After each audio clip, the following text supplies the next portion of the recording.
بسم اللہ الرحمن الرحیم۔ السلام علیکم ناظرین، آج کی ہماری ویڈیو کا موضوع ہے قوم عاد کی آندھی۔ ناظرین، کیا آپ اس آندھی کے بارے میں جانتے ہیں جو اللہ تعالیٰ نے قوم عاد پر بھیجی؟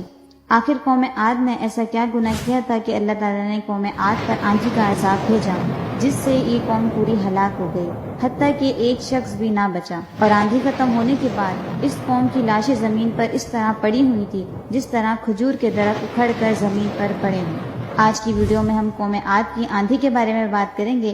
اگر آپ کو ویڈیو اچھی لگے تو اس کو لائک اور دوسروں تک شیئر کیجیے گا، چینل کو سبسکرائب بھی کیجیے گا تاکہ اس طرح کی اسلامک ویڈیو آپ لوگوں کو ملتی رہیں۔ ناظرین، قوم عاد مقام احقاف میں رہتی تھی۔ یہ لوگ بت پرست اور بہت بد اعمال اور بد کردار تھے۔ اللہ تعالیٰ نے اپنے پیغمبر حضرت ہود علیہ السلام کو ان لوگوں کی ہدایت کے لیے بھیجا، مگر اس قوم نے اپنے تکبر اور سرکشی کی وجہ سے حضرت ہود علیہ السلام کو جھٹلا دیا اور اپنے کفر پر اڑے رہے۔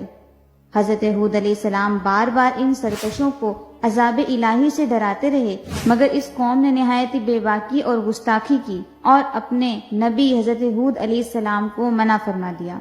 اس کا ذکر قرآن مجید میں پارہ نمبر 8 سورہ اعراف میں موجود ہے کہ اس قوم نے حضرت ہود علیہ السلام کو کیا کہا۔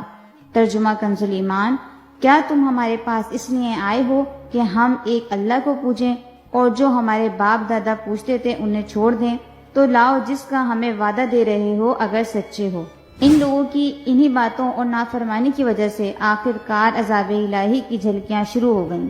3 سال تک بارش ہی نہیں ہوئی، یہاں تک کہ لوگ اناج کے دانے دانے کو ترس گئے۔ اس زمانے کا یہ دستور تھا کہ جب کوئی بلا اور مصیبت آتی تھی تو لوگ مکہ معظمہ جا کر خانہ کعبہ میں دعائیں مانگتے تھے تو بلائیں ٹل جایا کرتی تھی۔ چنانچہ ایک جماعت مکہ معظمہ گئی۔ اس جماعت میں مرثد بن سعد نامی ایک شخص بھی تھا جو مومن تھا، مگر اپنے ایمان کو قوم سے چھپائے ہوئے تھا۔ جب ان لوگوں نے کعبہ معظمہ میں دعا مانگی تو مرثد بن سعد کا ایمانی جذبہ بیدار ہو گیا اور اس نے تڑپ کر کہا کہ اے میری قوم، تم لاکھ دعائیں مانگو مگر خدا کی قسم اس وقت تک پانی نہیں برسے گا جب تک تم اپنے نبی حضرت ہود علیہ السلام پر ایمان نہ لے آؤ۔ مرثد بن سعد نے جب اپنا ایمان ظاہر کر دیا تو قوم عاد کے شریروں نے ان کو مار پیٹ کر الگ کر دیا اور دعائیں مانگنے لگے۔ اس وقت اللہ تعالیٰ نے 3 بدلیاں بھیجی، ایک سفید، ایک سرخ، ایک سیاہ، اور آسمان سے ایک آواز آئی کہ اے قوم عاد، تم لوگ اپنی قوم کے لیے ان 3 بدلیوں میں سے ایک بدلی کو پسند کر لو۔ ان لوگوں نے کالی بدلی کو پسند کر لیا اور یہ لوگ اس خیال میں مگن تھے کہ کالی بدلی خوب زیادہ بارش دے گی۔ چنانچہ وہ ابر سیاہ قوم عاد کی آبادیوں کی طرف چل پڑا۔ قوم عاد کے لوگ کالی بدلی کو دیکھ کر بہت خوش ہوئے۔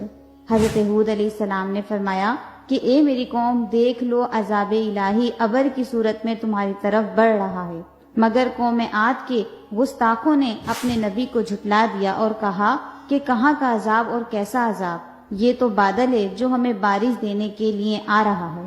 بہرحال یہ بادل آبادیوں کی طرف بڑھتا رہا اور ایک دم ناگہاں اس میں ایک ایسی آندھی آئی جو اتنی شدید تھی کہ اونٹوں کو ان کے سواروں کے ساتھ اڑا لے جاتی اور ادھر ادھر پھینک دیتی۔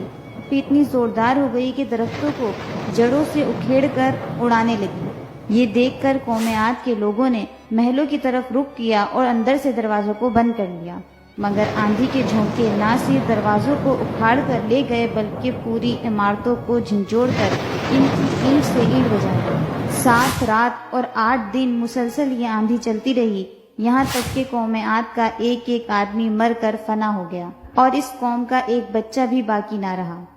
جب آندھی ختم ہو گئی تو اس قوم کی لاشیں زمین پر اس طرح پڑی ہوئی تھی جس طرح کھجور کے درخت اکھڑ کر زمین پر پڑے ہوں۔ اس واقعے کا ذکر پارہ نمبر 29 میں موجود ہے۔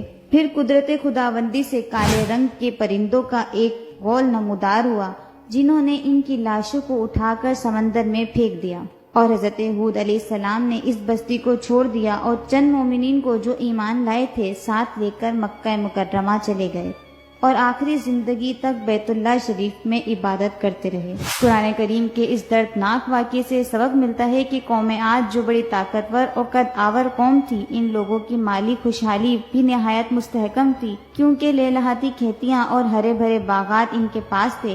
پہاڑوں کو تراش تراش کر ان لوگوں نے گرمیوں اور سردیوں کے لیے الگ الگ محلات تعمیر کیے ہوئے تھے۔ ان لوگوں کو اپنی کثرت اور طاقت پر بڑا اعتماد تھا اور سامان عیش و عشرت پر بڑا ناز تھا، مگر کفر اور بدعمالیوں اور بدکاریوں کی نحوست نے ان لوگوں کو قہر الہی کے عذاب میں اس طرح گرفتار کر دیا کہ آندھی کے جھونکوں اور جھٹکوں نے ان کی پوری آبادی کو جھنجھوڑ کر چکناچور کر دیا اور اس پوری قوم کے وجود کو صفائے ہستی سے اس طرح مٹا دیا کہ ان کی قبروں کا بھی نشان باقی نہ رہا۔ پھر بھلا ہم جیسی کمزور قوموں کا کیا ٹھکانہ ہے کہ عذاب الہی کے جھٹکوں کی تاب لا سکیں؟ اس لیے جن لوگوں کو اپنی اور اپنی نسلوں کی خیریت و بقا منظور ہے، لہذا لازم ہے کہ وہ اللہ اور اس کے رسول صلی اللہ علیہ وسلم کی نافرمانیوں اور بدعمالیوں سے بچتے رہیں، اپنی طاقت سے اور کوشش سے ہر دم نیک اعمال کرتے رہیں، ورنہ قرآن مجید کی آیتیں ہمیں جھنجھوڑ کر یہ سبق دے رہی ہیں کہ نیکی کی تاثیر آبادی اور بدی کی تاثیر بربادی ہے۔ قرآن مجید میں ہے ترجمہ کنز ایمان، یعنی بہت سی بستیاں اپنے بدکاریوں اور بدعمالیوں کی وجہ سے ہلاک اور برباد کر دی گئیں۔ اور ایک اور جگہ اللہ تعالیٰ کا ارشاد ہے ترجمہ کنز ایمان، اور اگر بستیوں والے ایمان لاتے اور ڈرتے تو ضرور ہم ان پر آسمان اور زمین سے برکتیں کھول دیتے، مگر انہوں نے جھٹلایا تو ہم نے انہیں ان کے کیے پر گرفتار کیا۔ اللہ تعالیٰ سے دعا ہے کہ اللہ تعالیٰ ہمیں اپنے عذاب سے محفوظ رکھے اور ہمیں نیکیاں کرنے کی توفیق عطا فرمائے۔ آج کے لیے اتنا ہی، پھر ملیں گے ایک نئی ویڈیو کے ساتھ، جب تک کے لیے اللہ حافظ۔